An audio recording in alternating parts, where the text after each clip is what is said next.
Assalamualaikum warahmatullahi wabarakatuh. Halo semua, perkenalkan kami dari kelompok 4 KKN Kuliah Kerja Nyata Interprofessional Education Al-Islam Muhammadiyah Fakultas Ilmu Kesehatan Universitas Muhammadiyah Surakarta. Dalam video kali ini kami akan berbagi ilmu yang berjudul T2M, Tahu, Mau, dan Mampu, bersama lawan COVID-19 dengan cara yang tepat.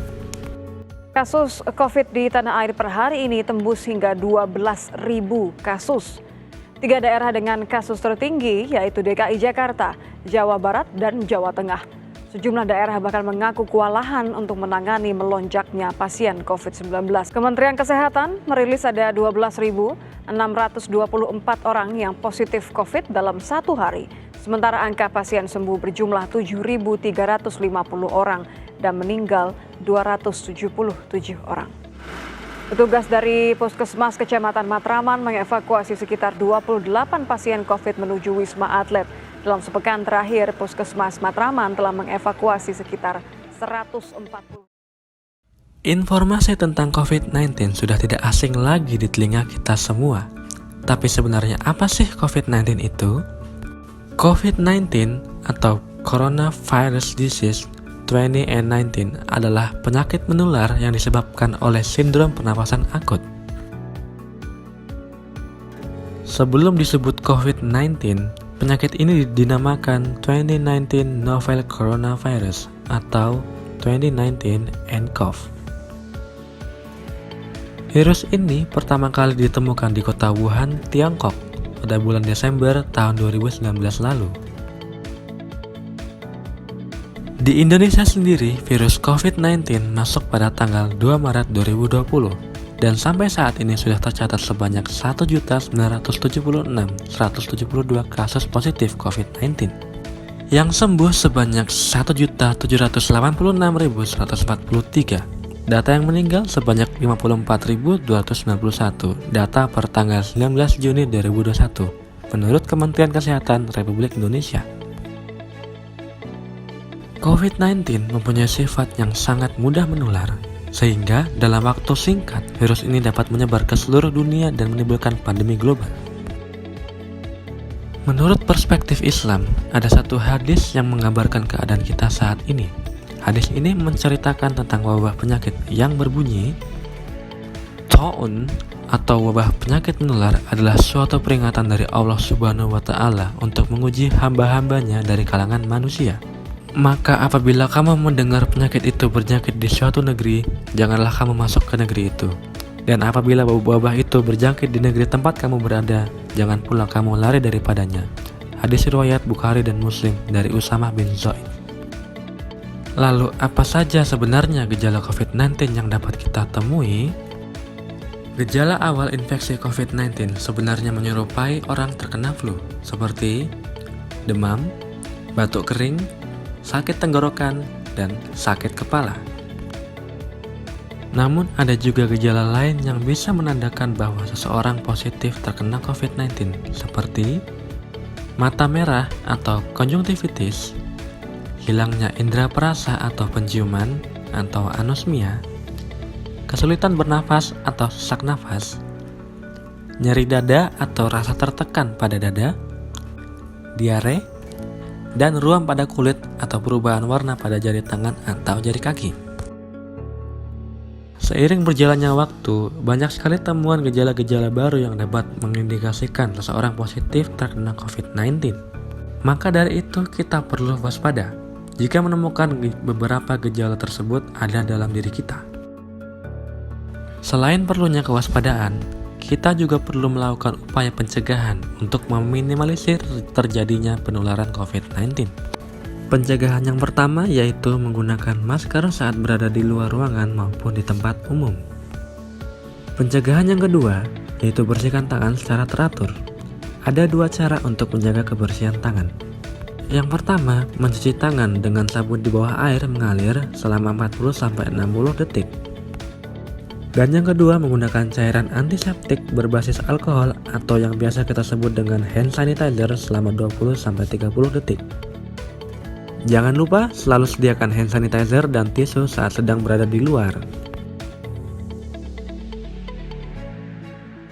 Pencegahan ketiga yaitu menerapkan etika atau adab batuk dan bersin, seperti menggunakan lengan atas bagian dalam saat batuk dan bersin, atau menggunakan tisu berlapis yang kemudian dibuang ke tempat sampah tertutup dan segera mencuci tangan.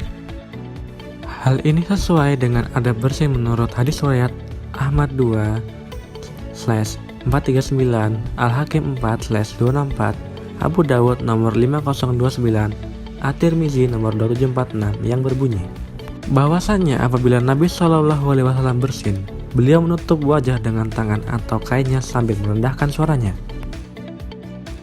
Pencegahan keempat yaitu dengan menghindari keramaian dan menjaga jarak minimal 1 meter dengan orang lain.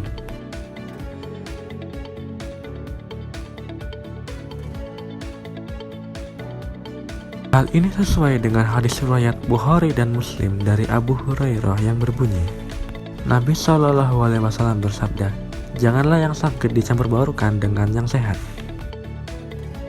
Pencegahan kelima yaitu menjaga sirkulasi udara di ruangan rumah. Cara ini bisa kita lakukan dengan membuka jendela rumah agar udara dapat tersirkulasi dengan lancar. Pencegahan keenam yaitu mengolah makanan sendiri sampai betul-betul matang.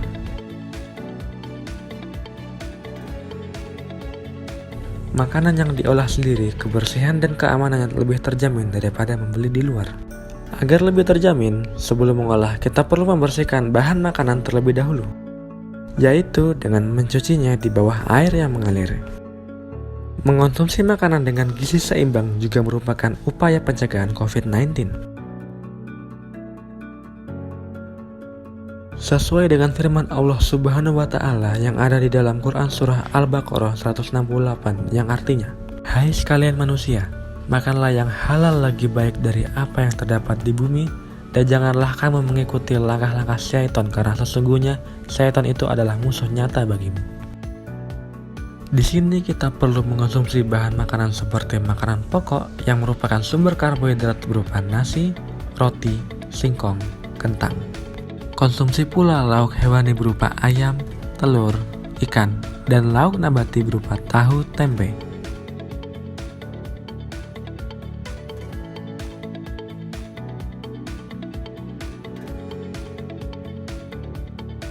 Dan tak lupa mengonsumsi sayur dan buah serta minum air putih 8 gelas sehari. Sebelum menyantap makanan, pastikan alat makan yang digunakan dalam keadaan bersih. Kita bisa gunakan tisu atau lap bersih untuk membersihkan alat makan yang akan kita gunakan. Sebaiknya untuk alat makan ini tidak digunakan secara bersamaan dengan orang lain. Selain mengonsumsi gizi seimbang, kita juga perlu melakukan latihan fisik seperti senam dan melakukan latihan fisik seperti berlari maupun bersepeda. Istirahat yang cukup juga merupakan upaya pencegahan penularan COVID-19. Karena istirahat yang kurang dapat menyebabkan tubuh kita kelelahan sehingga tubuh akan rentan terkena penyakit. Saat ini, pemerintah dan sektor lainnya juga mengupayakan agar rantai COVID-19 bisa terputus. Dapat kita temukan berupa penyediaan fasilitas cuci tangan yang dilengkapi dengan sabun, pemberian peringatan untuk tetap menggunakan masker yang biasa kita jumpai di tempat umum, pemberian peringatan untuk tetap menerapkan social distancing dan physical distancing atau jaga jarak berupa menempelkan tanda di kursi dan menempelkan stiker di lift atau anak tangga agar orang yang akan naik dan orang yang turun bisa satu arah sehingga jaraknya pun dapat terjaga. Mengedukasi masyarakat terkait COVID-19 dengan memasang poster, banner, atau MMT yang sekarang tersebar luas di fasilitas publik. Jika kita saling menerapkan upaya-upaya pencegahan dan saling bekerja sama antara satu sama lain untuk mengupayakan terputusnya rantai COVID-19, insya Allah atas izin Allah nantinya kita akan terbebas dari kondisi seperti ini. Kembali hidup normal, lenyapkan new normal. Wassalamualaikum warahmatullahi wabarakatuh.